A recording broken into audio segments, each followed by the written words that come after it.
Russia calls U.S. an adversary, warns its warships to avoid Crimea.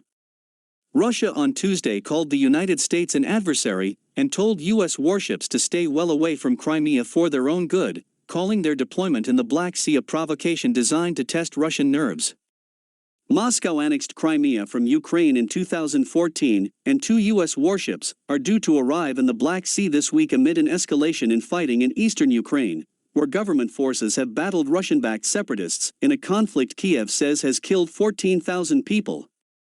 The United States is our adversary and does everything it can to undermine Russia's position on the world stage, Deputy Foreign Minister Sergei Ryabkov was cited as saying by Russian news agencies.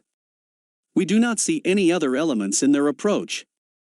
Those are our conclusions, the agencies quoted him as saying. The comment suggests that the veneer of diplomatic niceties that the former Cold War enemies have generally sought to observe in recent decades is wearing thin. U.S. President Joe Biden said in March that he thought his Russian counterpart Vladimir Putin was a killer who would pay a price for alleged meddling in U.S. elections, an accusation that Moscow denies.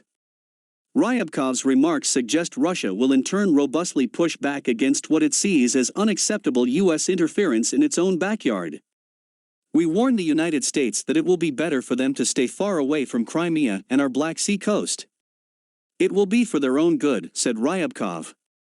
The West is sounding the alarm over what it says is a large unexplained buildup of Russian forces close to Ukraine's eastern border and in Crimea, which NATO Secretary General Jens Stoltenberg on Tuesday called on Moscow to unwind.